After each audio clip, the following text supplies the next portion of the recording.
selamat pagi, selamat siang, selamat sore, selamat malam, sahabat lewat online. Ketemu lagi dalam Silo Podcast, di mana kita akan ngobrol-ngobrol percakapan yang hidup dan kesaksian sehari-hari.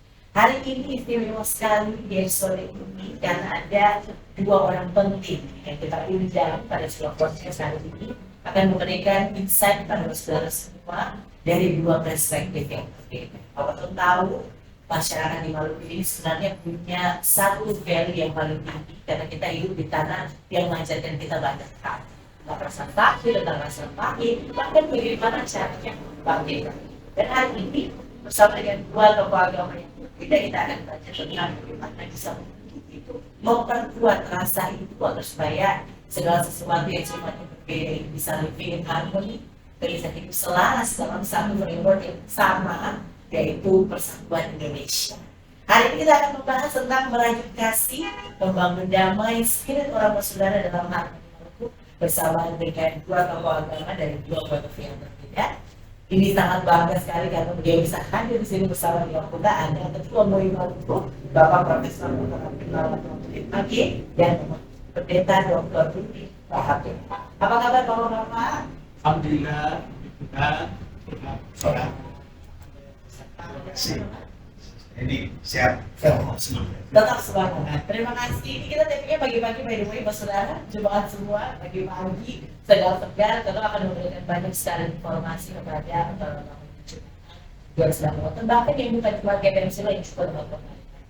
Satu pertanyaan untuk dua narasumber, Pak Pendeta sama Pak Ustadz, melihat kita di Maluku ini dalam kerukunan ini saat ini sudah seperti apa, karena belakangan ini juga ada banyak hal yang bisa ternyata menyentil kerukunan keberagaman kita saat ini. Bapak Ustadz. Baik, terima kasih. Assalamualaikum warahmatullahi wabarakatuh. Iya. Kita saudara semua umat beda kan.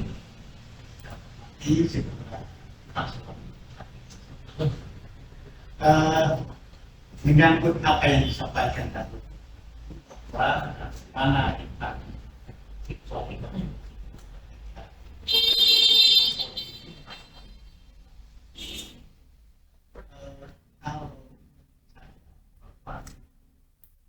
kita pertama bahwa kehidupan kita dulu itu mungkin ya sangat apa namanya damai, indah, ya kan?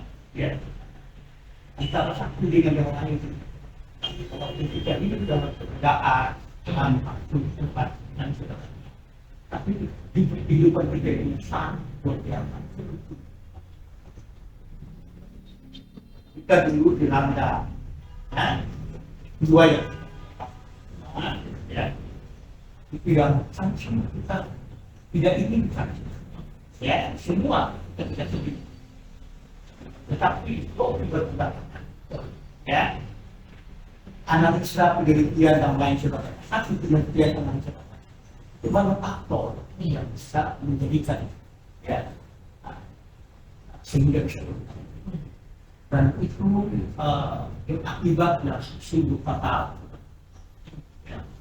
Tetapi dengan itu kan, ya, apabila itu kan kekuatan sosial dan kita akan mampu ya, kita berupaya untuk agama tokoh masyarakat, semua kita berupaya ya, kita bisa keluar kita bisa keluar ya, bangun kembali ketika bisa menciptakan satu kehidupan yang baru sebagaimana saat ini kita bisa. Dan menurut saya bahwa yang namanya permasalahan ya, kalau pendapat, berbeda pendapat tentang itu belum itu biasa. Selama manusia itu masih hidup di dunia, itu tetap ada permasalahan. Minimal antara pribadi kita masing-masing saja, di dalam diri kita saja itu ada perasaan berkonflik. Kita yang berkonflik antara yang baik dan ada juga yang minimal. Ya, apa dalam kehidupan sosial akan punya yang baik, ya, macam-macam punya persepsi, macam-macam punya kepentingan, macam-macam punya aturan dengan punya pandangan dan lain sebagainya. Ya, sehingga itu bisa apa? Sebenarnya bisa menjadi benturan-benturan di kita. Kita fokus sekarang ini betul, ya kita selalu bisa mengimbau, ya kita bisa mengucapkan kehidupan harmoni, hidup damai, kita tahu dan lain sebagainya. Jadi kita inginkan itu. Tapi yang namanya kita hadapi manusia itu kan beda mati. Ya manusia itu berkembang.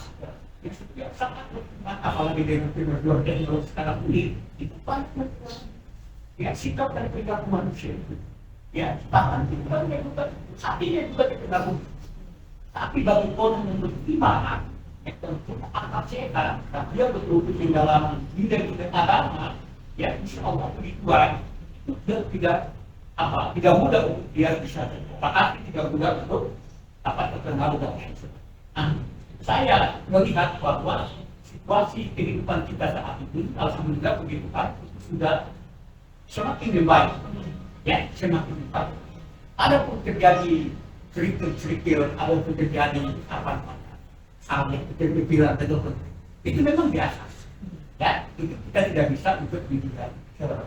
Ya, apalagi di kalangan masyarakat anak muda. Ya, itu memang biasa. Kenakalan itu biasa. Ya, tapi kita selalu tokoh agama, tokoh masyarakat, ya, orang yang beragama, orang yang tertentu, kita tidak terlibat. Kita merasa panggil. Bagaimana bisa dikatakan? Ya, kehidupan kita ini menjadi betul-betul aman, damai, penuh cinta. Ya, dan itu kemudian kita juga kita. Makanya kami para tokoh agama semua dikatakan ini, kita betul-betul selalu itu memberikan pencerahan, pembinaan, ya tidak bosan-bosan. Ya, sebab kalau kita mau menunjukkan, kita ada manusia. Kalau kita itu belum apa-apa ini, ya kan? Kalau kita berbincang dengan para pegawai kita, mereka berdua, kita berupaya atas berbagai macam inspirasi, berbagai macam risiko yang kita ada itu masalah saja. Ya, tapi kalau semua itu didasarkan dengan keimanan dan semua itu didasarkan tanya ibadah kepada Tuhan, semua itu akan menjadi benar. Ya, dan kita yakin dia baik kita itu pasti Tuhan akan memberikan balas. Kan di dalam ajaran telah mengajarkan selama kita masih iman kepada Tuhan, takwa kepada Tuhan, selalu mendekati ya Tuhan, ya maka Tuhan tidak pernah jauh. Semua kesulitan kita itu pasti akan berjigal keluar kemudahan ya oleh Tuhan. Jadi saya berjiwa besar, berjiwa optimis, ya walaupun sedikit kadang-kala terjadi sedikit di sini dan lain sebagainya. Itu memang kehidupan kita memang begitu. Ya, kalau kita membaca sejarah, ya umat-umat terdahulu juga pasti tidak ya. Tapi saat itu kita sudah mulai, karena kita bangga dan kita selalu himbau bagaimana supaya ini menjadi tanggung jawab kita. Ya, tanggung jawab kita. Mana saja kita berada, kita ciptakan satu kondisi yang aman tadi, dalam kepada kehidupan kita. Karena kita beriman. Ya, karena adalah orang beriman dan punya akalnya. Ya, orang yang beriman itu orang yang jaga sehat. Jadi maksudnya sehat. Dan satu lagi dengan diri sendiri kita penting ya, apalagi dengan orang lain. Bapak Pendeta ini gimana Pak? Baik, terima kasih. Pertama-tama saya sangat bangga dan mengapresiasi teman-teman Majelis Jemaat BPS Silopas Ambon, acara yang luar biasa. Juga teman-teman muda ya yang berjaya pada ini persiapan acara. Baik. Berikut saya ini dari percakapan ini juga ingat kata-kata dari Tuhan Yesus bahwa mungkin ada satu ayat yang sangat penting dan bersifat universal. Berbahagialah orang-orang yang membawa damai, karena mereka akan disebut sebagai anak Allah. Jadi kalau kita memilih bahwa kita adalah anak-anak Allah, maka kita mesti menjadi pembawa damai. Saya rasa itu poin yang sudah saya katakan. Pertanyaan mengenai tadi soal bagaimana kondisi keramaian toleransi apa yang baru, saya ingin menjawabnya dari lensa, satu teori sederhana dari seorang ahli perdamaian namanya Johann Balthu. Dia mengatakan perdamaian itu ada dua jenis. Satu namanya positive peace dan negative peace. Negative peace artinya tidak ada konflik. Kita mengharapkan begitu. Tapi seperti tadi Pak Ustadz katakan bahwa konflik itu ada juga dalam skala yang beragam-agam. Istilah yang sedang dan besar. Dan oleh karena itu, positive peace adalah membantu mengelola konflik itu menjadi satu kekuatan transformasi sosial. Sehingga kita punya sebagai resiliensi, daya tahan, daya lenting untuk menghadapi konflik dan mentransformasinya menjadi kekuatan. Nah, saya rasa ini yang harus menjadi kesadaran kita semua, baik sebagai umat Kristen, Islam, Katolik, Hindu, Buddha, dan seterusnya, bahwa kenyataan sosial di Maluku, pada khususnya dia juga punya kelemahan. Nah, makanya kita perlu kegiatan seperti begini, kegiatan seperti begini karena kita hendak mengadres umat dan semua masyarakat untuk bagaimana kita sama-sama berkomitmen menjadi agen-agen perdamaian, terutama yang disebut sebagai agent of peace, ya kita damai. Dan saya ingin sekali bahwa semua orang yang mencintai Maluku, semua orang yang mencintai Kota Ambon, tidak akan selalu berusaha untuk menjaga perdamaian. Dan itu sekali lagi tadi dikatakan sebagai orang beriman, sebagai anak-anak Allah, maka tidak ada pilihan lain. Tidak harus menjadi pembawa damai di tengah krisis. Itu juga untuk cari kebahagiaan. Ya, pasti. Orang yang berbawa damai, orang yang berakal sehat tuh orang beriman, orang yang menjaga. Satu pertanyaan yang selalu ditutup, nggak usah mengapa-apa. Apa sebenarnya sifat musuh utama untuk apakah tersebut pengetahuan kah atau mungkin ada hal-hal tertentu yang menjadi musuh utama perempuan yang gampang sekali kalau kita picu itu selesai dari semua. Menurut komentar musuh perempuan. Dan kita yang pertama itu hati peran kita ya. Itu mulai dari hati nurani dulu. Kalau hati nurani kita bersih, orang bilang hati bersih. Kalau hati bersih berarti kita bisa menerima orang lain dalam perjalanan. Hati bersih berarti kita mau menolong orang untuk membawa dia ke jalan Tuhan. Itu pertama hati bersih. Maka sekarang kita punya hati dulu. Cek up hati kita apakah bersih atau masih kotor dan masih terbuka. Ini perlu kita. Terbuka termasuk. Itu perhatian. Yang kedua, secara dia namanya keadilan dan ketidakadilan. Selagi masih ada ketidakadilan, maka kita berusaha kerja keras untuk mengusahakan perdamaian, untuk mengusahakan kebahagiaan. Dan kedua untuk keadilan, adil kepada sesama, adil kepada orang yang berbeda, adil secara ekonomi termasuk ya, adil kepentingan akses pada segala kepentingan, adil kepada orang yang di sisi dan lemah. Harus mengungkapkan no one left behind. Jangan sampai seorang terpaparnya. Dan itu soal keadilan. Jadi menurut saya bicara perdamaian, bicara keadilan, bicara akses, dan itu bersifat individu, tapi itu bersifat sosial. Jadi pemerintah yang adil, kebijakan-kebijakan politik yang adil, itu akan menunjukkan perdamaian. Tapi kalau keadilan itu tidak terjadi, maka pasti itu para ulama muncul pemberontakan, muncul resistensi, muncul perlawanan. Dan kami berharap bahwa itu harus menjadi agenda yang tanggung jawab untuk menjaga perdamaian itu dan untuk mencegah keadilan yang dimulai dari hati nurani dari hati. Saya kira sederhananya saya sampaikan nanti. Kalau tadi gimana musuh utama kerukunan?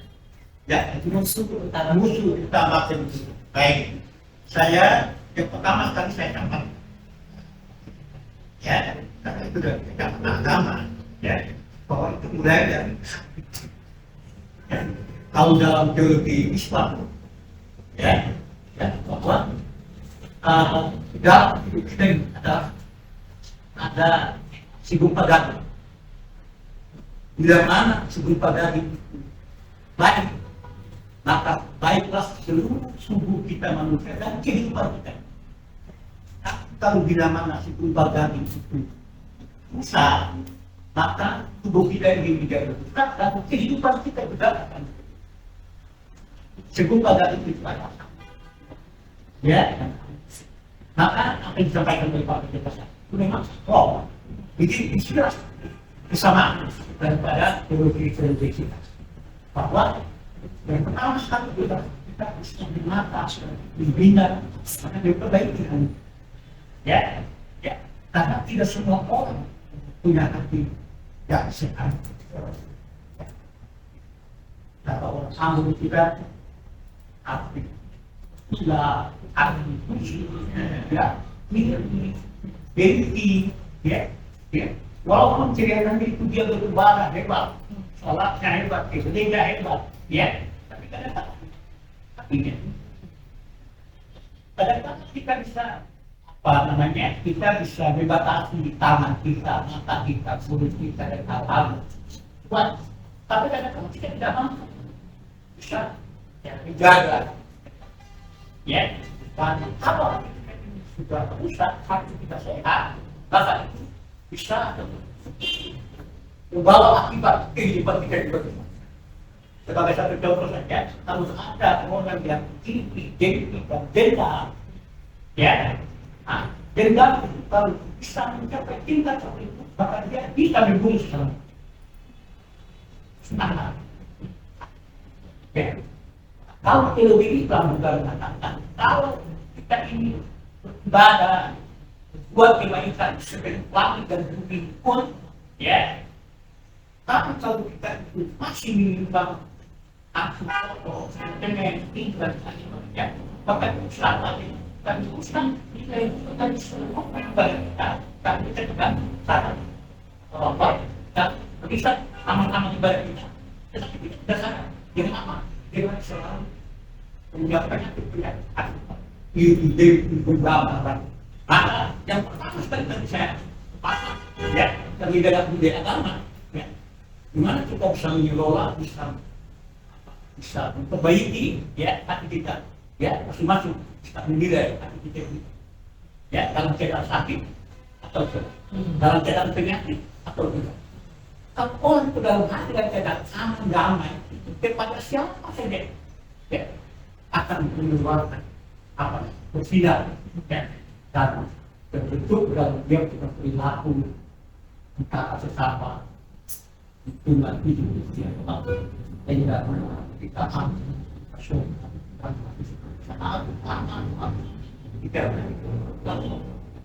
dan dia berikhlas, ya, dia tidak menginginkan kekuasaan dan tidak menginginkan semuanya dia kepada Tuhan. Itu pada orang yang berhati dan sifat keikhlasan itu, ya, nyapa, ya. Jadi pertama sekali adalah mana kita bicara, ya. Kemudian yang menjadi musuh, ya, di samping tadi Pak Pendeta dikatakan, terus tadi itu adalah kita bilang, karena ketidakadilan yang terjadi, maka itu timbul masalah. Bisa tambahkan bahwa yang namanya manusia penuh dengan kepentingan, ya, penuh dengan kepentingan, ya. Di samping dia punya kepentingan, ya, dia punya apa? Sifat kerakusan, ingin mau menguasai, ya, mau menguasai, ya. Kemudian emosionalnya juga, ya, itu kita ada juga yang tadi juga termasuk juga Tuhan, sentimen agama. Nah, ini kita tahu, ya. Kemudian berikutnya juga pemahaman agamanya tidak tepat atau tidak utuh, ya, dia memahami secara spontan, ya. Kalau dia memahami secara spontan, secara individu, maka dia paham. Tapi kalau dia memahami secara spontan, maka dia memakai untuk menyerang orang. Dan baca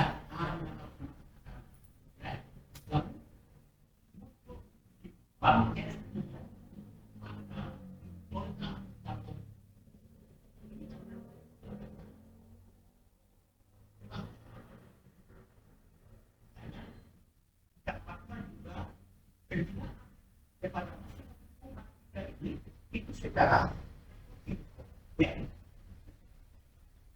sama secara pendidikan itu penting.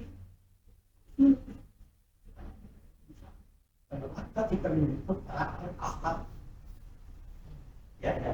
Tapi kalau tidak itu maka kita terpengaruh. Ya, terpengaruh dengan pandangan yang lain, dengan hikmat lain, ya, lain sebagainya.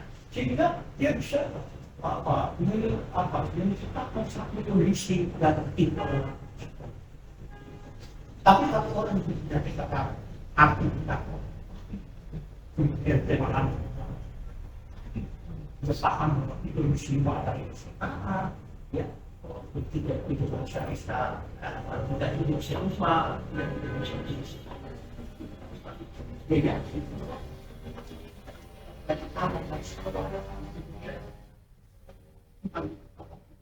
Beda indah.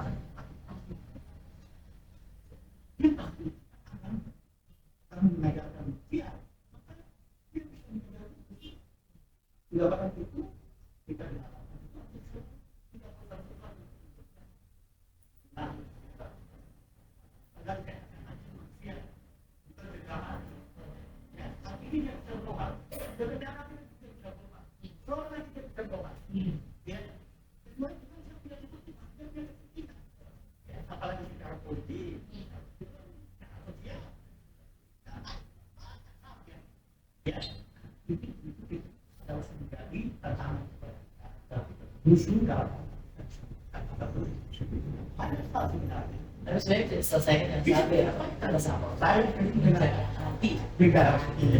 Saya itu mengatakan bahwa tidak ada satu masalah sebesar apapun di dunia ini tidak bisa diselesaikan bila kita bersebeda, kita berkomunikasi, ya, dengan ilmu kesadaran, dengan cara tidak pernah, tidak memaksakan kehendak, tidak ingin menguasai sendiri, tapi dengan kesadaran, keilmuan, kita duduk bersama. Sebenarnya apapun permasalahan kita dapat. Tapi kita kembali kepada kelompok. Ibadah baik itu ya. Berarti kesamaan antara kita sebenarnya hati firman. Sekarang berpikir jantung ini hati karena itu adalah sumber dari semua. Pak Pendek sama kalau kita lihat di Maluku keberagaman tadi sudah dikasih menjaga hati itu yang paling bisa kita tarik kita sedikit dalam ide nasionalisme karena belakangan ini apalagi ya. Sepertinya semangat nasionalisme kurang, dia menurun sekali. Menurut Pak Pendeta sama Pak Ustadz, apakah penting tidak semangat nasionalisme itu diajarkan dalam agama Kristen atau Katolik? Dan bagaimana cara mengajarkan ini dan dalam value dalam kaitan agama? Kita tidak dapat. Boleh kita minum dulu ya? Minum dulu. Pertanyaannya agak berat kayak.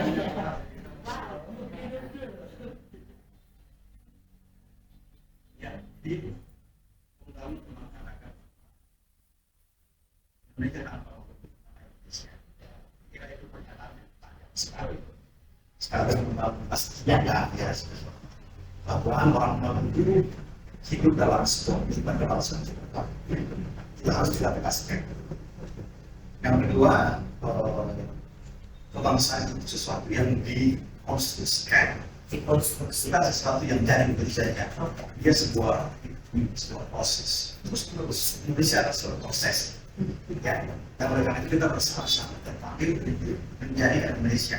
Menjadikan Indonesia kepada tujuan yang diletakkan oleh Jepang dan Paris, kota-kota besar itu bangsa kita.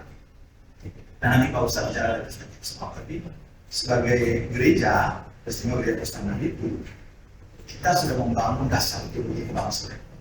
Kita bisa cek dalam ajaran gereja tentang bagaimana sikap gereja terhadap bangsa, terhadap negara, dan adalah sikap kritis, positif, dan positif. Itu sikap gereja. Dan sikap itu diwujudkan dalam tindakan.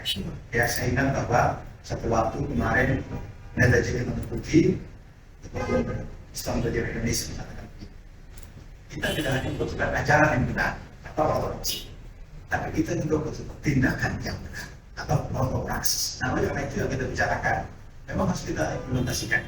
Saya kasih contoh di GBM, salah satu yang kita wujudkan adalah tentang program studi 3 tahun namanya agama dan kebangsaan. Di UGM kan itu sebenarnya di Indonesia ini dunia itu menegaskan bahwa visi dan misi dari IPM untuk tema bangsa sebenarnya sudah teruji dan puji Tuhan alhamdulillah karena program itu juga disupport oleh kawan-kawan dari SWAP, dari UIN, KM Sengaji, mulai dari para dosennya seperti Pak Bidi yang kita bola, juga Prof. Punya mahasiswanya juga dari Muslim datang di S3 di Ujian Dunia. Dan saya rasa ini satu tindakan otomatis. Mana kita tidak berbicara teori dan kita langsung eksekusi. Dan saya rasa kali ini kita membutuhkan eksekusi. Bangsa yang membutuhkan tindakan nyata, tidak hanya teori, tidak hanya konsep, tapi tindakan dan pelan-pelan kita membutuhkan. Dan saya juga yakin bahwa di jemaat-jemaat kita, termasuk jemaat Silo ya, restoran Ambon, para pelayannya, umatnya juga menjadi orang-orang yang terus memiliki semangat kebangsaan.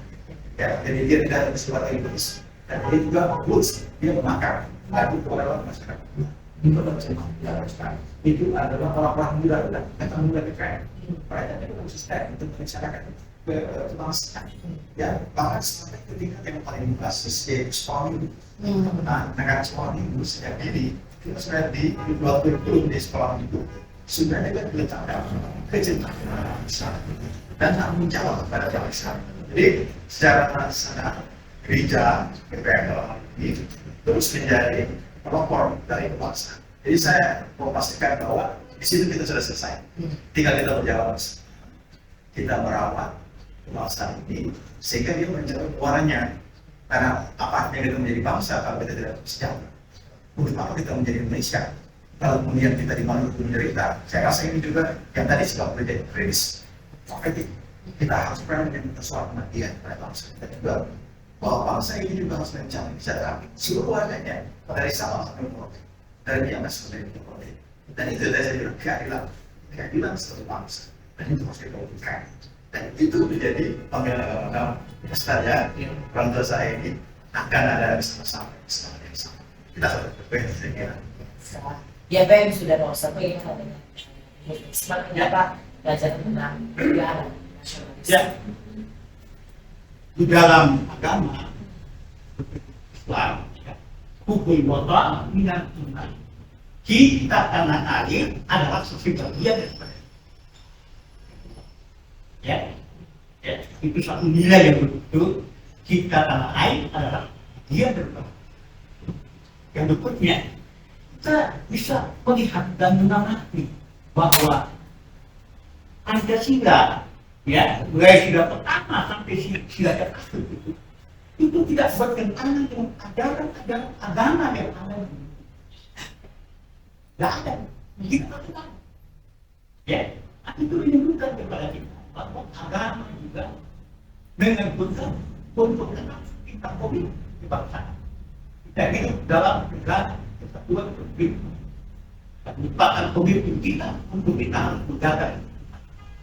Ya, jadi itu agama secukupnya. Ya, itu sudah menyatakan kepada kita. Untuk apalagi kita di Indonesia. Walau di sini kan negara agama, tapi Pancasila itu sudah mengajarkan kepada kita. Ya, bahwa siapa kita mengatakan dia Pancasila tidak ada pertentangan di sini. Ya, hanya saja sekarang ini ada sekelompok sekelompok yang punya pemahaman yang sekiranya itu agak jika ekstrem agak ya sehingga mereka memandang bahwa bagaimana supaya itu kita harus menggantikan itu Pancasila. Ya, kenapa? Karena penilaian mereka bahwa yang terjadi saat ini bila ya hukum tidak berkaitan baik, kemudian tidak ada perkataan, ya kehidupan sosialnya juga dan lain sebagainya. Bahwa korupsi dan lain sebagainya, hal-hal itu yang mendorong kita bagaimana bisa melakukan. Tetapi kami kita tetap menyampaikan tokoh agama, tokoh masyarakat, kita seperti itu. Bahwa kita ini hidup di dalam negara kesatuan. Sebagai warga negara yang merdeka, kita harus taat pada konsensus yang telah ya, tanya di dalam program kebijakan yang lewat kementerian agama itu yang disepakati dengan moderasi berbeda. Ya, moderasi. Ya, salah satunya adalah untuk bisa memberikan penjelasan kepada seluruh masyarakat, terutama kepada mereka yang punya pemahaman radikal dan etik dan lain sebagainya. Ya, kita lakukan. Jadi yang jelas bahwa dari sisi agama, ya, hanya Islam, ya, itu adalah melibatkan dengan sultan untuk kita cinta kepada air, komitmen untuk kebangsaan, ya, semangat, ya, nasionalisme, ya, itu betul. Tanggung jawab kita semua untuk bagaimana bisa menyampaikan semua itu kepada kita. Ya, walaupun sudah dikeluarkan dalam jika ya, tetapi kita tahu bahwa di sekolah itu kan 20 ya kan, lebih banyak anak-anak kita kan itu juga ada kegiatan yang harus dalam rangka untuk mengikuti aman komitmen kebangsaan itu perlu dibahas. Dalam rangka juga untuk mendeteksi dan mewaspadai tidak pikiran atau wanita yang sedang berkembang saat ini, ya, seperti ya paham-paham keagamaan dan unik sehingga ini untuk bawa mengembangkan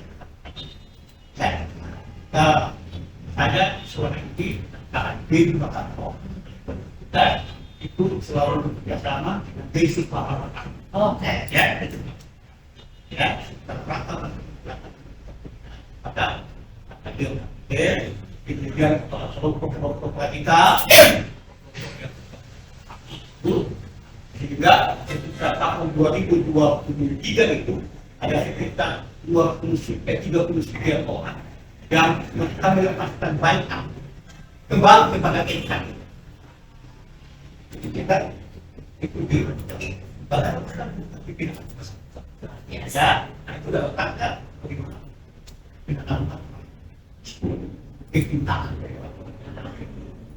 bahkan Anda tidak pernah hidup bahkan apa namanya berpindah ke negara lain aja gitu.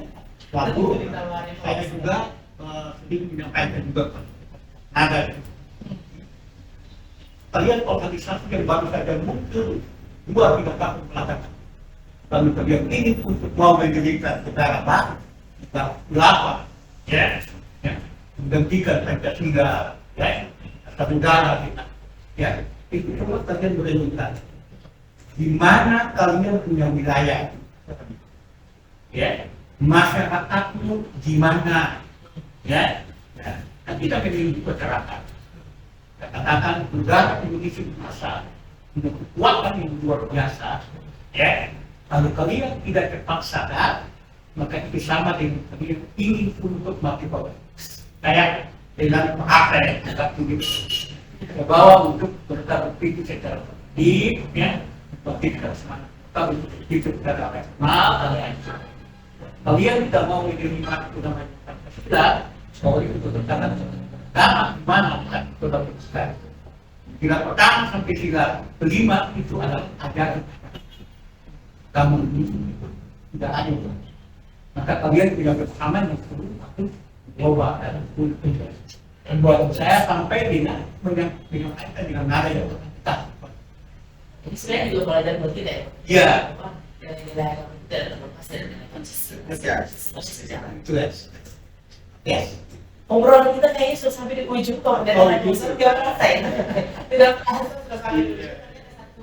Mungkin closing statement akan dibawa yang akan disampaikan kepada kita melalui Slow Podcast hari ini kita mulai beberapa. Silakan Raisa.